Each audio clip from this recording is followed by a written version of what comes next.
Right now, a 28-year-old American man is sprinting barefoot through the dense, suffocating jungle of Laos. His lungs are burning, his feet are just shredded ribbons of raw flesh, and he's leaving a trail of blood on the rotting leaves behind him. He isn't running a marathon. He isn't running for a medal. He's running because if he stops, even for a single second, the men with the machetes behind him are gonna chop off his head.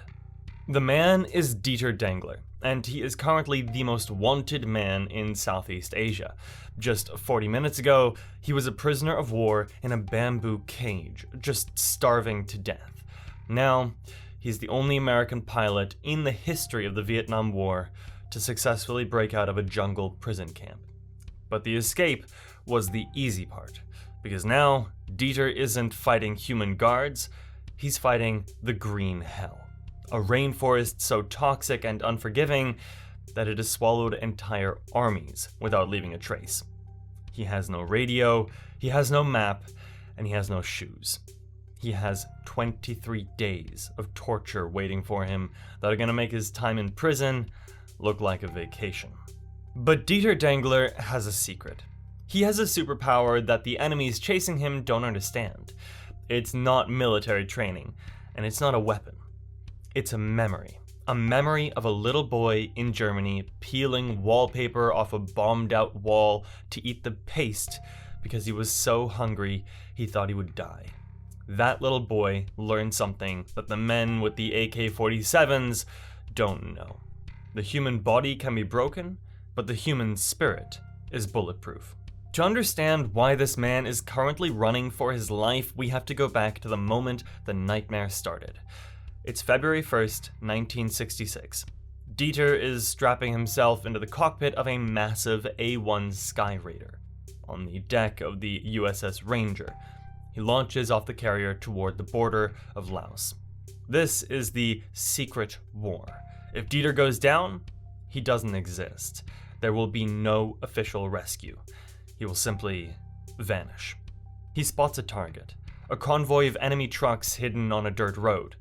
So he rolls the massive plane into a dive, he lines up the sights, and then the world ends. A streak of anti-aircraft fire tears through the sky. It hits Dieter's plane with the force of a freight train. The right wing completely disintegrates. The plane violently rolls over, spinning uncontrollably. The G-force slams Dieter against the side of the cockpit, pinning his arms. He tries to eject, but the violent spin has jammed the canopy.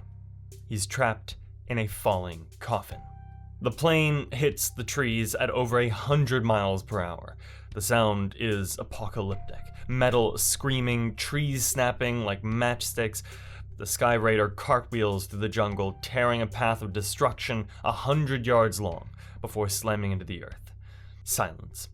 Dieter crawls out of the crushed cockpit.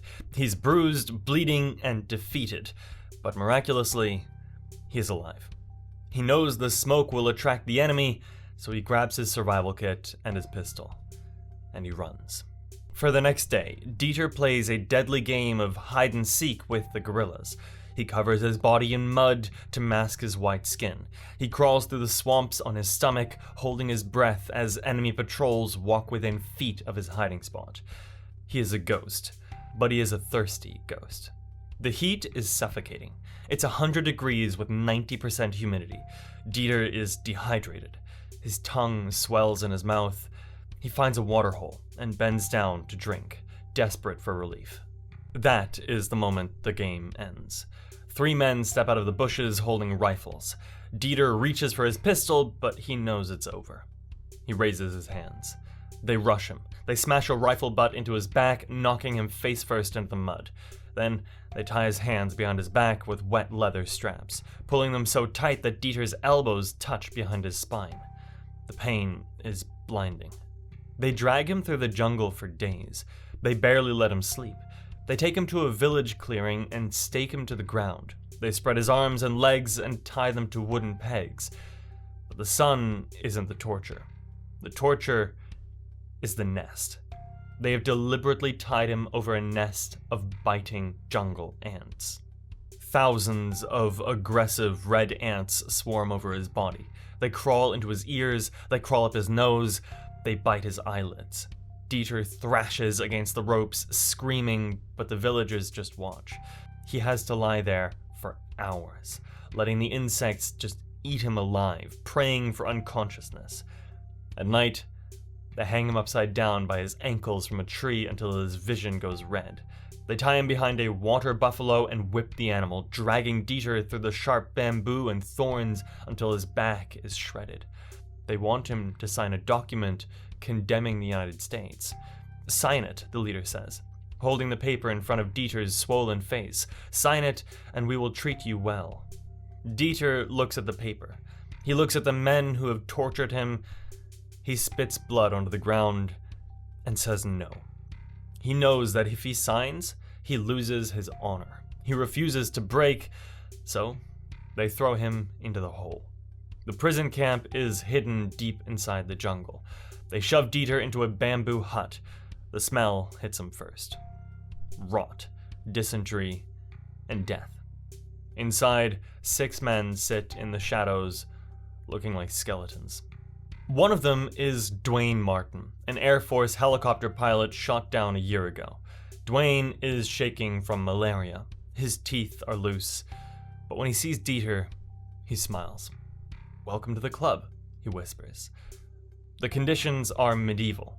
At night, the guards force the prisoners to lie down in a row. They place their ankles into heavy wooden stalks, then they ratchet handcuffs onto their wrists. These aren't police handcuffs. They are Chinese handcuffs, designed with a screw mechanism. The more you move, the tighter they get. If you struggle in your nightmare, the metal bites into your bone. You are bolted to the floor for 14 hours a day. The food is a slow death. They get a handful of rice a day, full of weevils and worms. The prisoners don't pick the bugs out. They just eat them. They need the protein. Occasionally, the guards throw them a treat. A snake head, a rat, or a piece of animal skin with the fur still on it. Dieter watches the other men. They have accepted their fate. They're just waiting to die. They spend hours describing the meals they will never eat again. "I'd have a cheeseburger," Dwayne whispers in the dark, "with pickles and a cold milkshake." "Chocolate or vanilla?" Dieter asks. "Strawberry," Dwayne says. But Dieter isn't fantasizing about milkshakes. He's fantasizing about the door. He starts to study the camp. He notices that the guards are lazy. They think the jungle is the perfect prison wall. Dieter notices a loose floorboard. He notices that the guards leave their weapons unattended during lunch, and he notices that the handcuffs have a flaw. Dieter begins a secret project. He saves tiny bits of pig fat from his soup. At night, he smears the grease over his hands. He starts to manipulate his joints, forcing his thumb to dislocate, squeezing his hand through the metal cuffs. It's agony. He feels like he's breaking his own hand every night, but after weeks of practice, he hears a click. He's free. He slides his hand back into the cuff before the guards check. He tells the others, "We can get out." The others are terrified. "It's suicide," they say. "We'll starve in the jungle." "We're starving here," Dieter argues. "At least out there, we have a chance." The debate goes on for weeks, but then the decision is made for them. The food in the camp runs out. Dieter overhears the guards arguing. They're tired of feeding the prisoners. They decide that in a few days, they will take the 17 prisoners into the jungle and shoot them in the back. They have to go now. The date is set, June 29th, 1966. The plan relies on a precise window. They have exactly 2 minutes and 20 seconds while the guards eat lunch. Dieter signals the group. Now. He slips his greased hands out of the cuffs. He unlocks the foot blocks for the others. They crawl through the hole in the floorboards. Dieter sprints into the sunlight. The weapons, the M1 rifles and carbines, are leaning against the guard tower. He grabs the rifles. He tosses one to the Thai prisoners. He spins around. A guard sees him. The guard's eyes go wide. He reaches for his machete. Dieter raises the M1. and he pulls the trigger. The shot rings out like a cannon blast. Go, go, go, Dieter screams. The prisoners scramble out.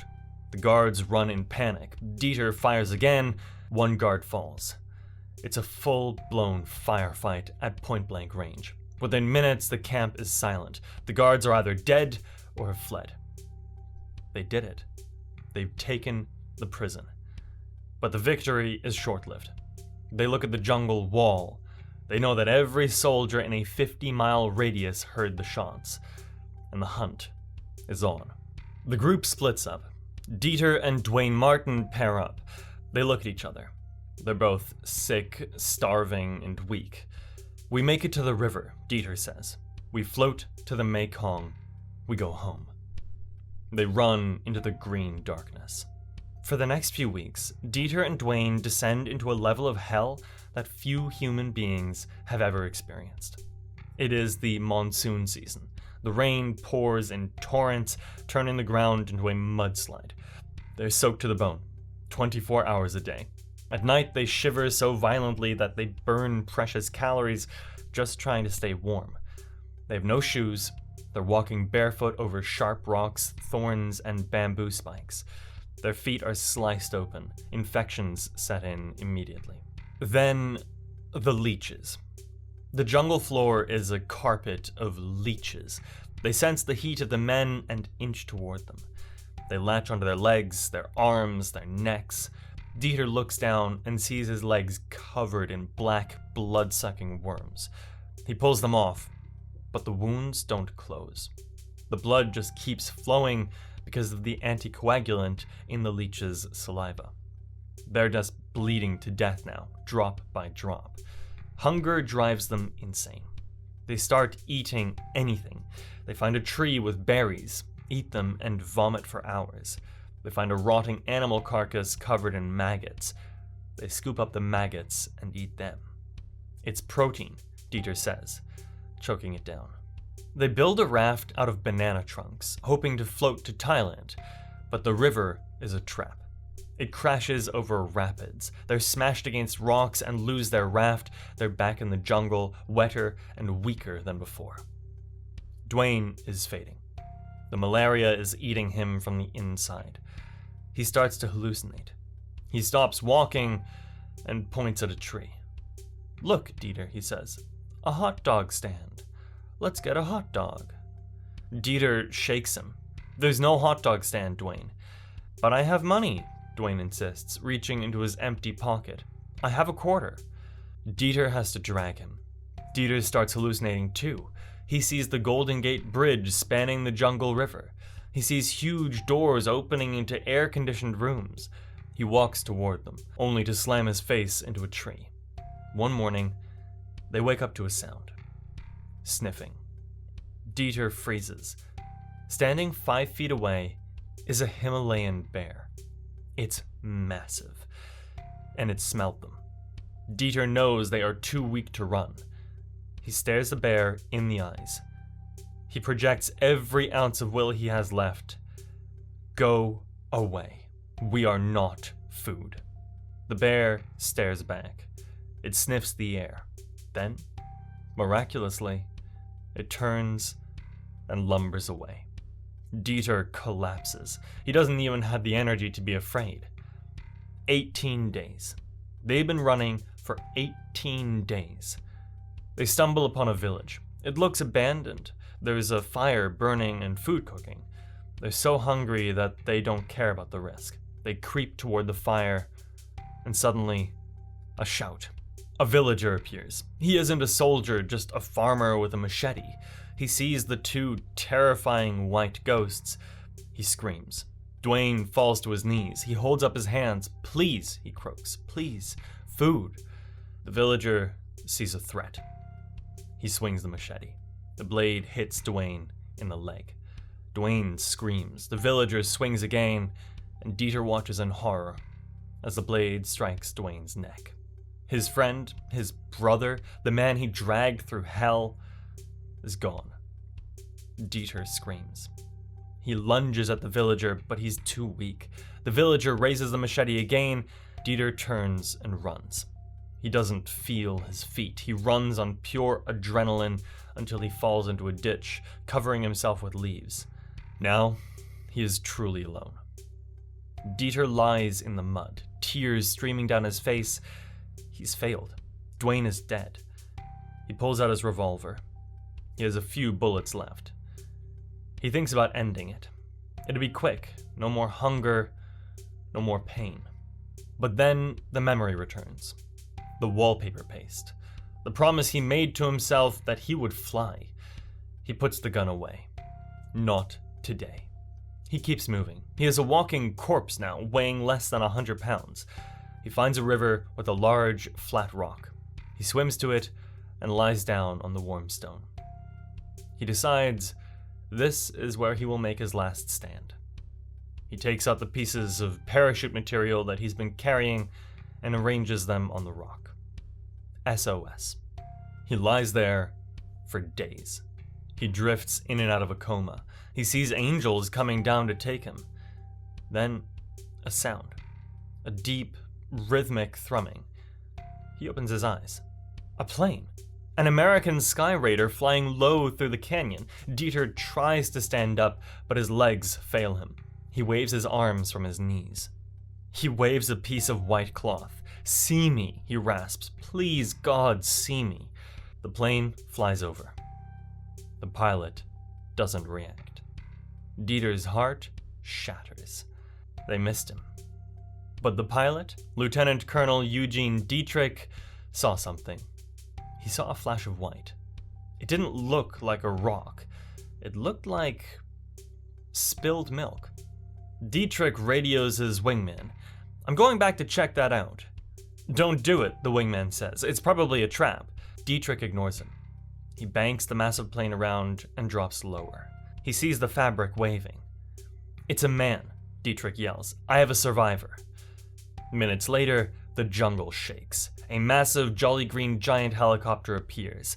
A basket drops down. Dieter grabs it like it's the love of his life. As he rises into the air, he looks down at the green hell one last time. "You didn't get me," he thinks. The crew pull him into the cabin. They are shocked. They see a man who looks like a famine victim. He's covered in sores, fungus, and dried blood. A massive crewman grabs him to secure him. Dieter freaks out. The trauma is too deep. He thinks he's being captured again. He fights the crewman, flailing his bony arms, screaming. The crewman tackles him, pinning him to the floor.